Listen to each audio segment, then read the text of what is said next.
Just imagine being strapped into the cockpit of a Japanese F-15, driving over the Pacific southeast of Okinawa. 1 minute, it's a standard, almost boring patrol. The next, the silence in your headset is shattered by the sound every pilot dreads, the high-pitched, frantic deedle-deedle scream of the radar warning receiver. A red symbol flashes on your dashboard.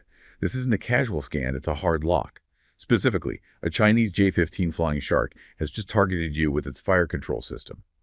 In human terms, someone has just pressed a loaded gun against your temple, calculated the firing solution, and rested their finger on the trigger. And they held it there for 30 agonizing minutes.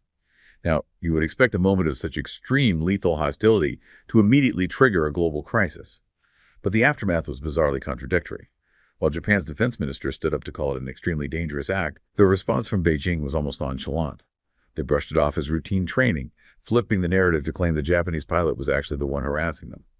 But here's the twist that makes this truly unsettling, beyond the he said, she said politics. This didn't happen on China's coastal doorstep.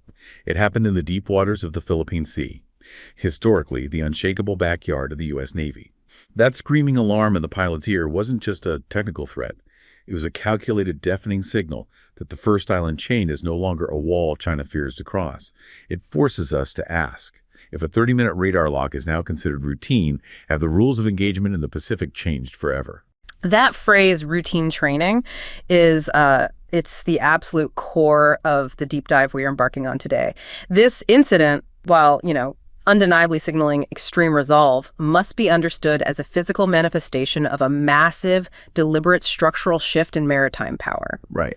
The mission, as you laid it out, is to explore the reality of this new equilibrium. All right. What does it mean if such high-stakes, lethal proximity is now considered an operational norm? Okay, so let's unpack this. We've established the drama in the cockpit, but let's look at the strategic context. Right. Why is the location, the deep waters southeast of Okinawa, within the Philippine Sea, why is that the central feature of this encounter? Well, for decades, the entire strategic defense architecture of the Western Pacific was predicated on what is known as the first island chain. Right, the chain of islands.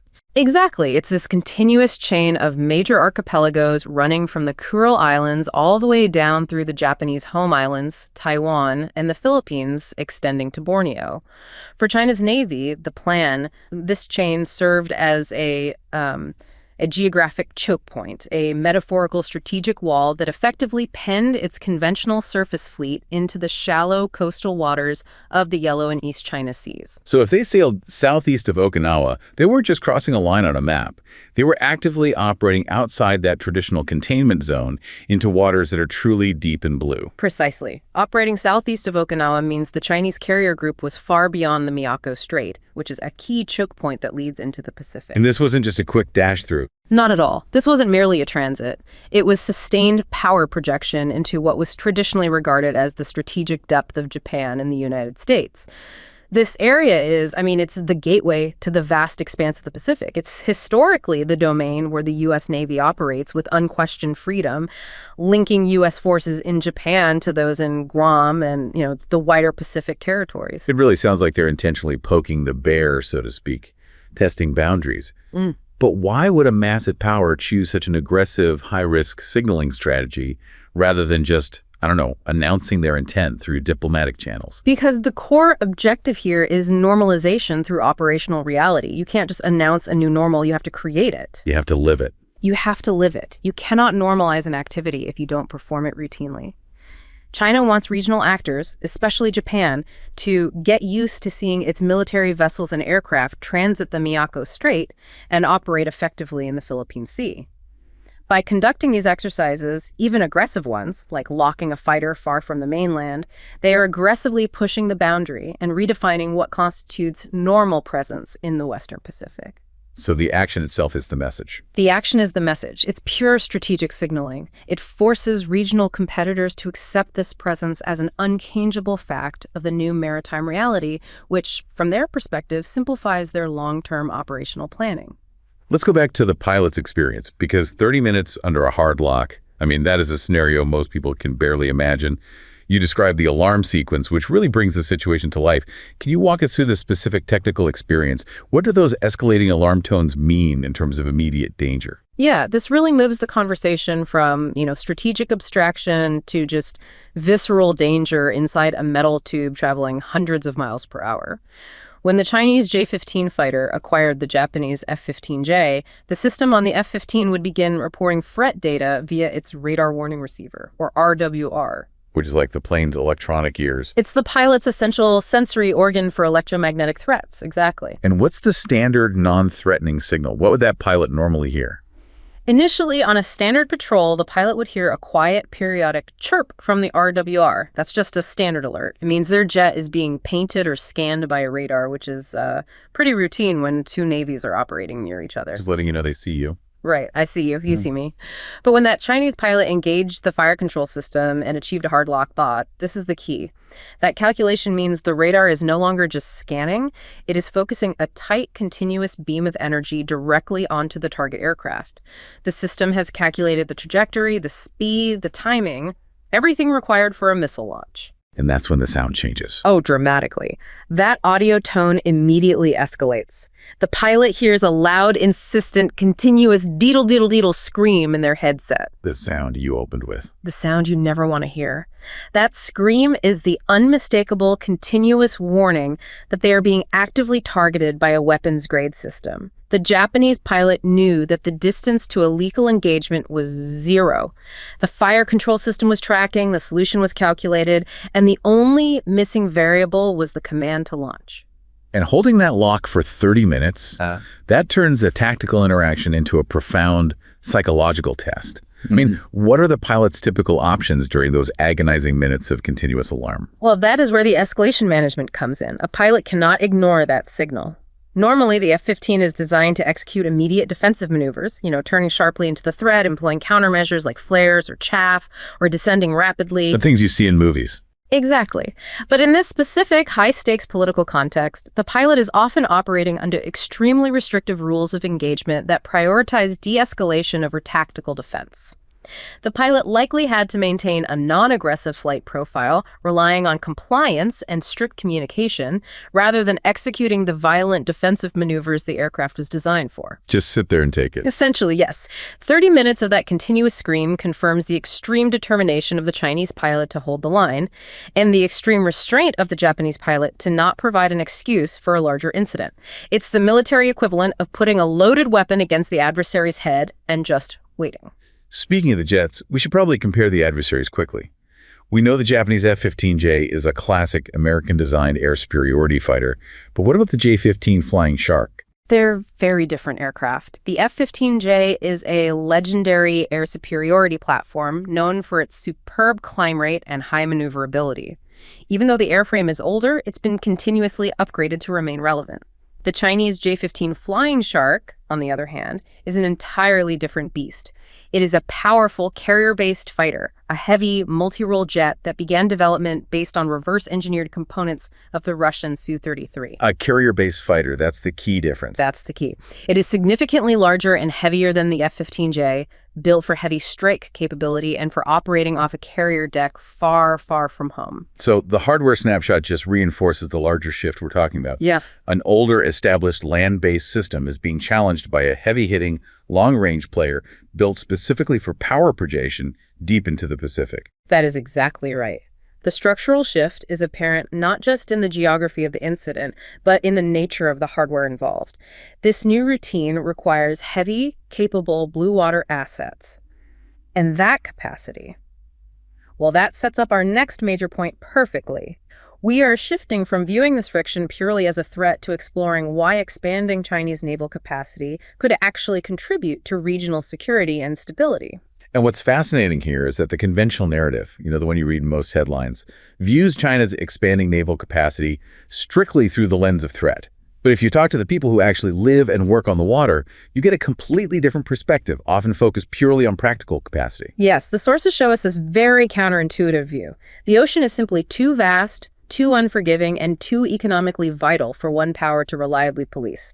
It's just too big. So more ships are better, regardless of the flag. In a way, yes. When you increase the number of highly capable, technologically advanced vessels operating in international waters, you inherently increase the total resources available for stability and safety. That brings us to a really compelling anecdote we found from a veteran merchant mariner, which just flips the script entirely.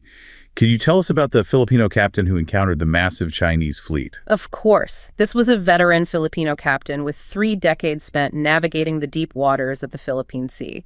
He described this constant nagging sense of isolation out there. If a crisis hit a rogue wave, catastrophic engine failure, a medical emergency, or even a genuine counter-piracy need help was often days away. It would require a major fleet, usually U.S. or an international coalition, to divert resources wildly. Yeah, a huge undertaking. A huge undertaking.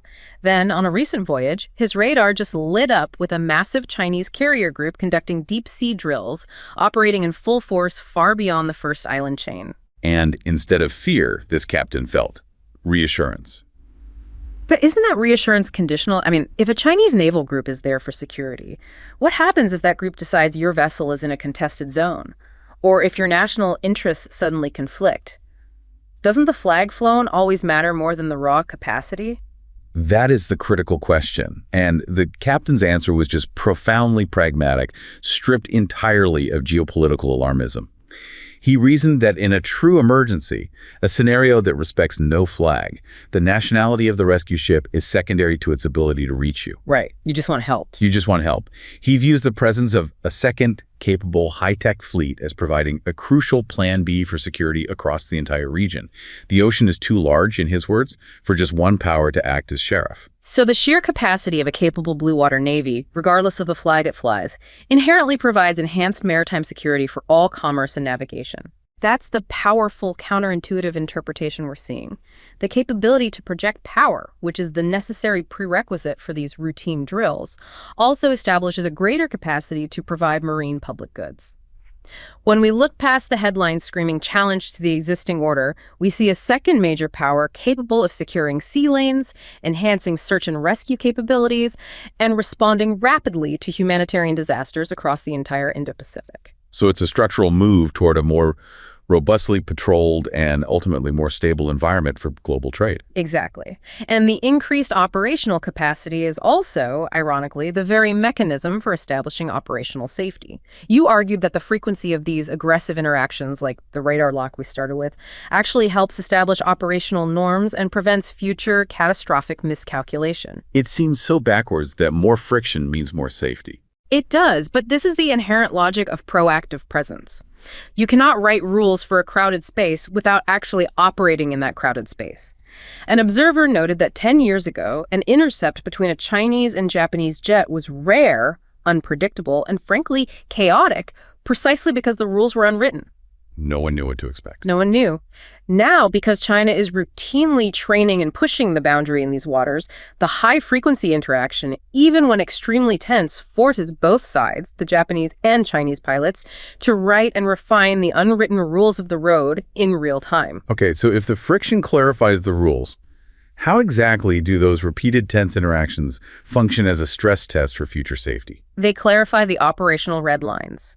Every single time two naval forces interact, whether it's two aircraft or two surface ships, they exchange information about acceptable distance, maneuvering, and communication protocols. The repeated engagements, even tense moments like a radar lock, function as a stress test that clarifies the boundaries of acceptable behavior. So you learn what not to do. You learn what not to do, and you learn what the other side considers a step too far. This promotes safer interactions over the long run by reducing ambiguity and preventing accidental escalation that arises purely from unfamiliarity or misreading a benign maneuver as an aggressive one. We can use the analogy of a busy intersection again. Traffic lights are a formality, but the daily, tense flow of cars is what dictates how people actually behave, when they slow down, where they look, and when they risk the turn. That's a perfect metaphor. The traffic is definitely heavier now that a second major power is operating there, but everyone knows the rules of the road are becoming clearer and more standardized through sheer repetition. This process of establishing norms through frequent, even high-tension operational presence is crucial for stability in a crowded maritime domain. It fundamentally shifts the entire conversation from, is China a threat? To, how does the world safely integrate this new, massive capacity? And that integration required a decades-long disciplined transformation.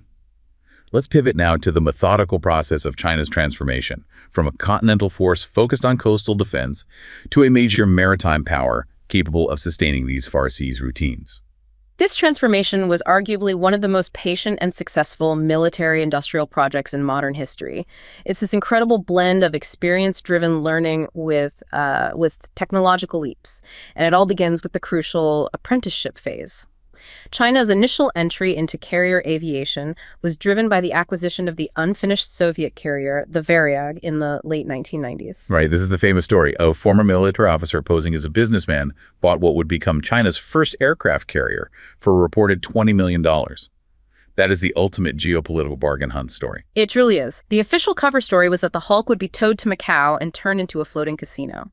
The reality, however, was that plan officials had already surveyed the vessel in Ukraine and successfully secured the deal for the hull, which was about 70% complete. And crucially, they didn't just get the ship. No, this is the most important part.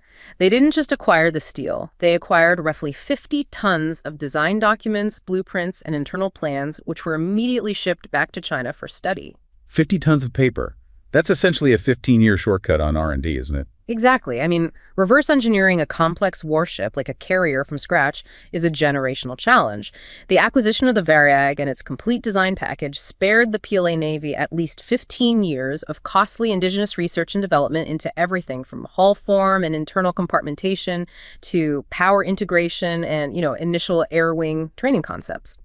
Once the ship was finally commissioned in 2012 as the CNS Liaoning, it became the irreplaceable training ship. It provided the institutional knowledge necessary to build the first fully indigenous carrier, the Shandong.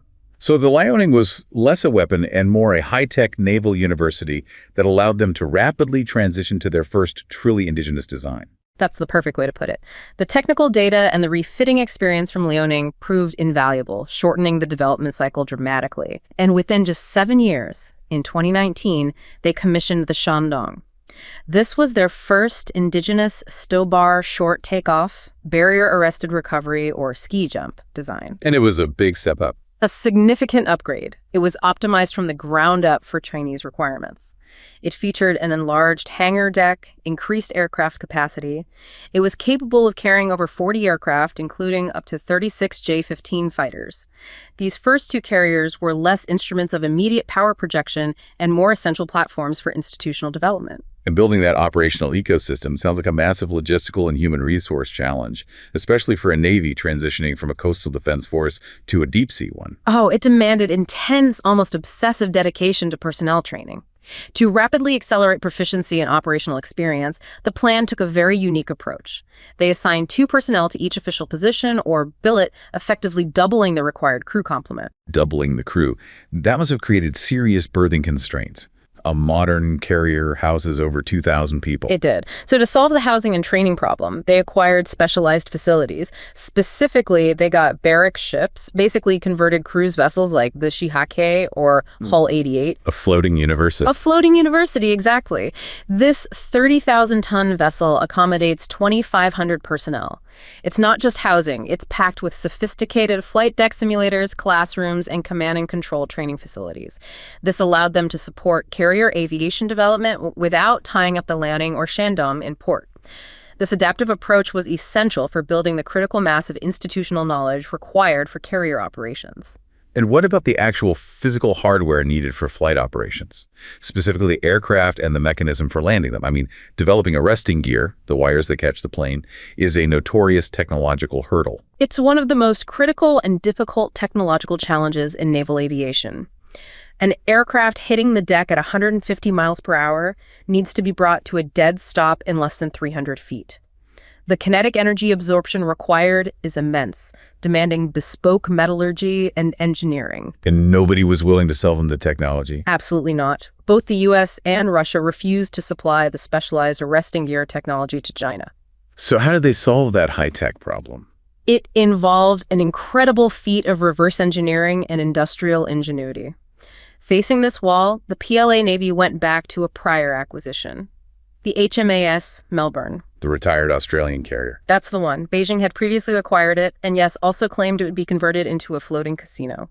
They salvaged the arresting wires from the Melbourne and began the challenging process of reverse engineering the technology domestically. So they relied on a kind of industrial archaeology. Essentially, yes. But the real breakthrough came unexpectedly from the civilian sector. They discovered that the Hebei Boating Julie Rigging Group, a major manufacturer of industrial rigging equipment, was already producing flexible, high-strength steel cables for land-based aircraft arresting systems for foreign clients. Who hadn't disclosed the military application. Right. So once this existing world-class industrial capability was identified, the PLA worked with the Julie Group to adapt that technology specifically for the extreme demands of naval use.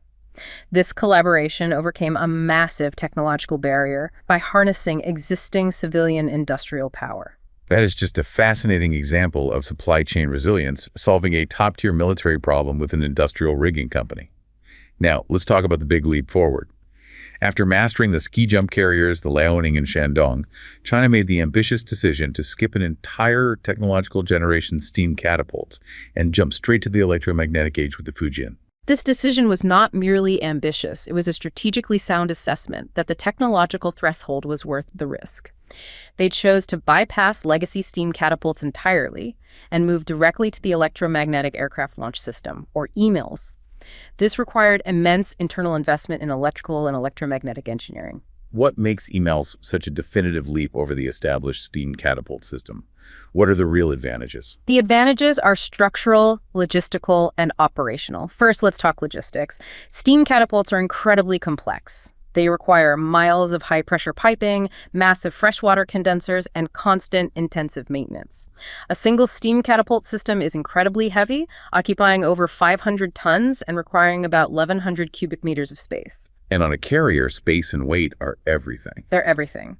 EMALS, conversely, requires only about 300 tons and 400 cubic meters. That space and weight saving is massive. It frees up payload margins and internal volume for more fuel, more munitions, more aircraft components. So, less maintenance, less weight, more space. But what about the operational effect on the planes themselves? Operationally, steam is inefficient and rigid.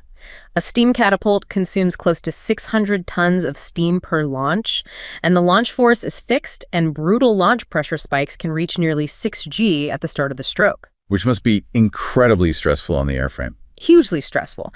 This fixed high stress limits what you can launch. It inflicts structural fatigue on manned fighters and completely prevents the launch of lighter systems like smaller unmanned aerial vehicles. And EMALS solves those problems by being flexible, I assume. Exactly. EMALS offers a cleaner, far more versatile solution. Its launch force is powered by linear induction motors, which allows the force to be precisely calibrated and varied based on the aircraft's weight and mission profile.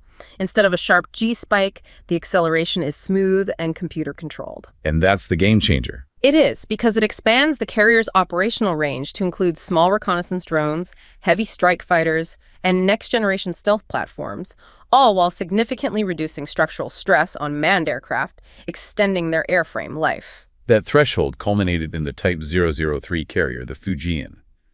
Give us a snapshot of this massive vessel. The Fujian is a massive technological statement. It's displacing 80,000 to 85,000 tons, so it's a huge leap in size and complexity. It features 3 EMALS catapults, which require an integrated electric propulsion system and a vast, flat, 316-meter flight deck.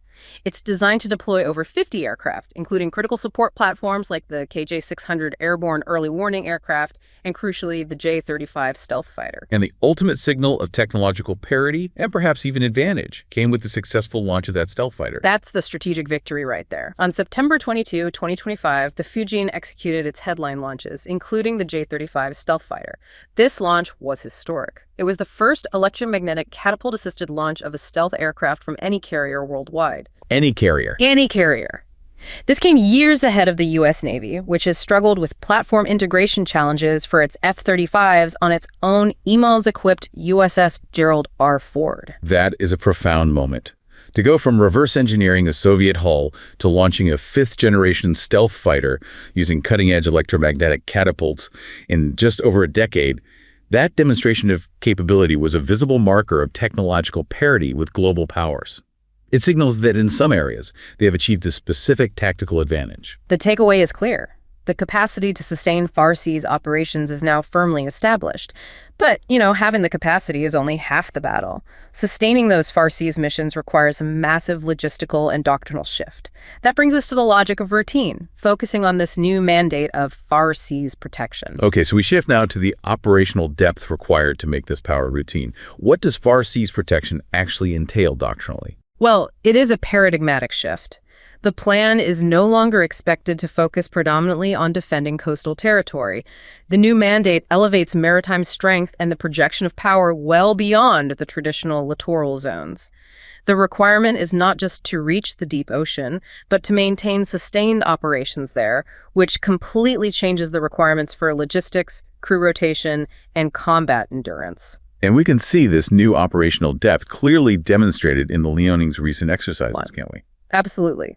The Liaoning carrier group demonstrated its new operational depth in December 2022 by conducting flight activities nearly 1,400 nautical miles from the nearest divert airfield. That's incredible. It is. This was operating near Guam, a major U.S. base. That exercise involved 320 aircraft sorties over 15 days, showing a clear move towards sustained blue water operations without the immediate safety net of nearby bases. This is the foundation of their emerging operational philosophy, which relies heavily on the three-carrier strategy. Explain that necessary strategy for deep-sea endurance. The three-carrier operational philosophy is derived from standard naval best practice globally.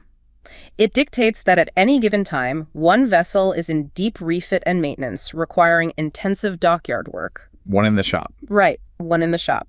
Meanwhile, the other two are conducting combined training or forming a dual-carrier strike group.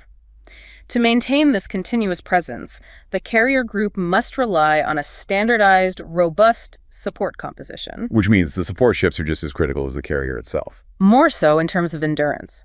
The strike group is supported by Type 055 guided missile cruisers, which are massive, heavily armed ships providing area air defense and command capabilities alongside Type 052 destroyers and frigates for screening. But crucially, they need the Type 901 or Fujian-class fast combat support ships. These 40,000-ton supply vessels are designed for high-speed replenishment at sea, carrying fuel, ammunition, and provisions. The effectiveness of the carrier group depends entirely on this entire ecosystem working seamlessly to sustain operations for weeks or even months at a time. And this sustained naval presence, this routine of power, goes beyond conflict scenarios. We touched on this earlier, the capacity for security as a regional public good. How specifically does this naval strength translate into humanitarian and security assets? The strengthened capacity allows China to provide critical regional marine public goods, transforming its naval presence into a source of stability. Take urgent disaster response. Aircraft carriers or their supporting vessels like large landing helicopter docks can leverage their strategic mobility to be dispatched urgently. Getting there fast, making full use of the crucial 72-hour golden window to save lives following extreme weather events like typhoons. It's essentially turning these massive warships into floating humanitarian hubs. Precisely. In disaster zones, infrastructure often collapses instantly. Aircraft carriers can serve as crucial power and communication centers.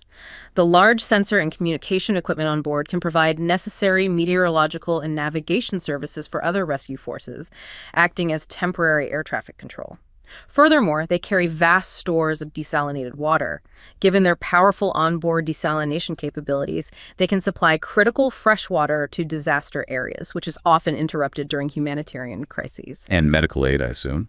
And emergency medical aids, setting up temporary operating rooms on board and using their rotary wing assets, the helicopters, to transport seriously injured people efficiently. This capability significantly improves regional safety and stability for everyone in a region highly prone to severe weather. That focus on collective stability leads us back to how this routine of power is governed. You don't execute sustained operations and high-tension interactions without establishing formal, mutually agreed-upon rules of safety, which brings us to CUEs. The multilateral approach is absolutely essential. The assertion of power must be paired with mechanisms for responsible engagement. We have to look at the code for unplanned encounters at sea, or CUES. This is a non-binding but crucial norm agreed upon by 21 nations, including China, the US, and regional powers like Japan and Russia, at the Western Pacific Naval Symposium in 2014. What makes CUS so critical for managing this new routine, especially given the scenario that opened our discussion, the radar lock? CUES is vital because it moves beyond generalized maritime rules, like the standard conventions for avoiding collisions at sea, to address the specific high-tension interactions unique to naval vessels and aircraft. It explicitly lists behaviors that vessels and aircraft should avoid during unplanned encounters. So it provides a common language for de-escalation, a shared playbook. It does. It explicitly names pointing of fire control radar and simulation of attacks as behaviors to avoid. Moreover, CUES provides specific communication protocols, establishing clear radio frequencies and standardized maneuvers, such as passing distances and methods for crossing paths safely. The consensus required for 21 nations, many with competing territorial claims, to agree on this operational norm is a significant diplomatic achievement. It establishes a common baseline for safe interaction and is a foundational mechanism to prevent the kind of accidental escalation that can lead to catastrophe. So we have the military capacity, the logistical depth, and the multilateral safety framework. Now let's look at the reaction of the immediate neighbors. How are Southeast Asian nations responding to this growing naval influence and capacity?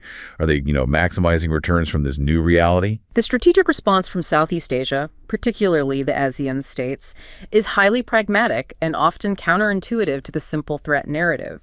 Their strategy is often described as hedging managing risks by maintaining strategic autonomy while aggressively maximizing economic opportunities derived from this new concentration of power.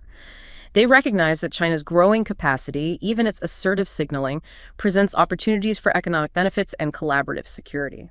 That economic lens is so clearly visible in the perspective of the Malaysian logistics coordinator we analyzed.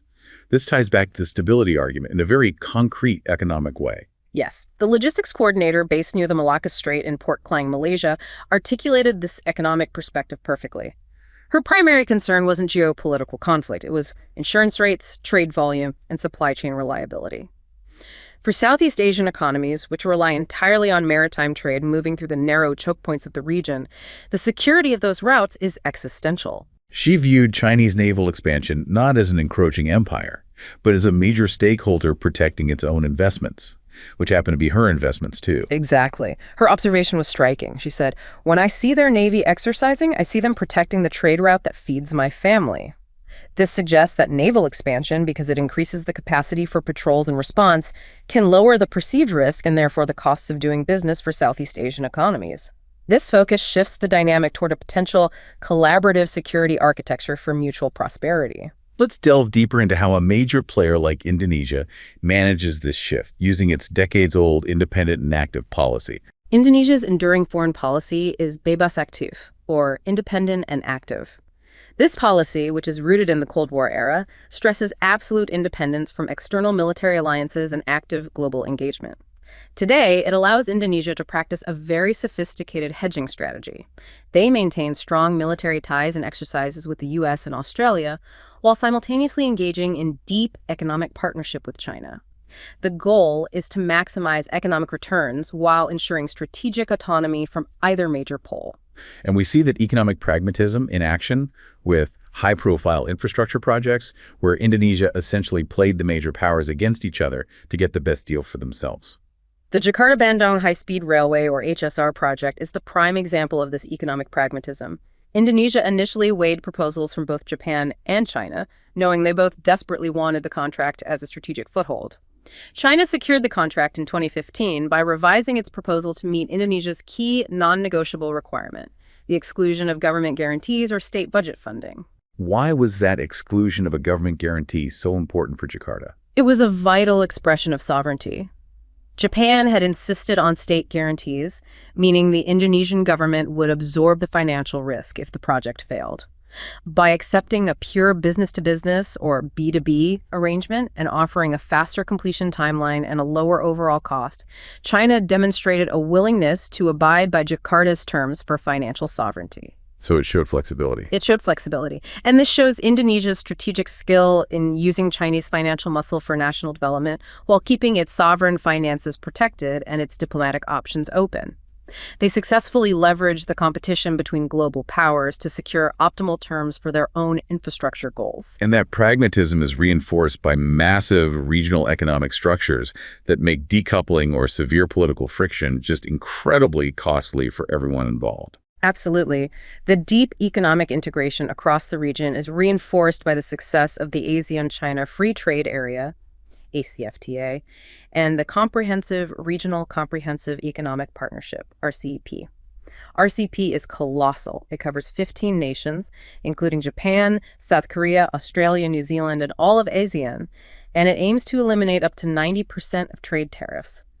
This multilateral economic architecture ensures that the economic incentives for cooperation and stability remain overwhelmingly strong, insulating the region from extreme geopolitical friction. The sheer volume of trade and investment acts as an enormous anchor for stability. It's clear that China's emergence as a blue water naval power is interwoven with diplomatic efforts and economic integration. But no deep dive would be complete without addressing the context against which China's capacity has grown, the structural challenges facing other major powers in the region. Yes, this contrast is essential to understanding the full weight of the shift we're witnessing. China's rapid, methodical naval expansion is made more impactful because of the structural constraints currently limiting its strategic rivals, particularly the U.S. and India. The U.S. Navy, for instance, faces a significant industrial gap. The plan has already surpassed the U.S. Navy in total ship count, and its industrial base capacity is simply overwhelming. I recall the statistics being quite startling regarding shipbuilding capacity and the rate of decline in the U.S. They are stark. The U.S. shipbuilding industry has contracted severely since the Cold War. It's down to only 2 major yards capable of building complex surface combatants and carriers, compared to 8 in 1990. Meanwhile, China operates 13 naval shipyards, many of which are modern and highly efficient. The consequence is that China's total shipbuilding capacity, the sheer ability to produce hulls and tonnage, is estimated to be multiple times larger than that of the U.S. Multiple times? Yes. Even former U.S. Navy leadership has acknowledged that a single large Chinese shipyard possesses more capacity than all American shipyards combined. That trajectory means the gap is likely to widen structurally, regardless of defense budgets, because the capacity simply isn't there to build and maintain the necessary fleet size. Precisely. China is launching an average of 3.1 destroyers annually compared to the U.S. rate of 1.6. And critically, this industrial gap impacts more than just new construction. It affects maintenance and refit cycles, reducing the actual operational availability of the existing U.S. fleet. This trend is structural, not cyclical, meaning the plan is poised to outpace the U.S. in overall tonnage within the next decade, fundamentally challenging the U.S.'s ability to project sustained combat power across the region. Meanwhile, India, a major Indo-Pacific player with a long history of carrier experience, faces its own set of structural challenges that prevent it from matching this pace. India's position is constrained by persistent budgetary limitations and historical procurement issues. The Navy's share of the defense budget is consistently low, historically hovering around 14 to 15%, which severely limits major capital acquisition and long-term modernization efforts. Even after 7 decades of carrier experience, India has rarely led the development of a fully indigenous carrier-capable aircraft, relying instead on imports and struggling with the complex engineering required for indigenous programs. So that lack of investment in indigenous capability results in a rapidly growing capability gap, especially regarding the platforms needed for deep-sea projection. A significant one. The Indian Navy still lacks a dedicated carrier-capable trainer aircraft and has often opted for a small carrier mentality, considering carriers in the 40,000-ton range. This conservative approach leaves it vulnerable to being outmatched as larger Chinese carriers, especially the 80,000-ton Fujian with its EMALS and stealth fighters, become routine in the Indian Ocean. While India has accumulated unmatched operational experience, the capability gap continues to widen due to these structural and strategic constraints, reinforcing the idea that stability in the region must be managed multilaterally. This deep dive into the source material has revealed a profound and deliberate change in the Indo-Pacific. The dramatic incident that opened our discussion, a Japanese F-15 held under a fire control radar lock for 30 agonizing minutes, was not an anomaly or an accident. It was a calculated structural assertion. The deep waters beyond the first island chain are now part of a contested but increasingly regular operating environment, and the world must adapt to this new routine. We've seen that China's naval strategy is marked by patient, methodical development culminating in world-class technological achievements like the Fujian's EMALS. This assertive military signaling, however, is being strategically interwoven with diplomatic moves to establish stability through agreed-upon norms like CUS, recognizing that capacity demands responsibility. And the regional response from Southeast Asia is highly pragmatic. Nations are maximizing returns through economically integrated structures like RCEP and return-maximizing partnerships, while demanding high standards of financial and strategic autonomy through policies like Bevis Active. Ultimately, the new Indo-Pacific equilibrium is one of multipolar complexity, where the assertion of power is transforming into the necessity of coexistence.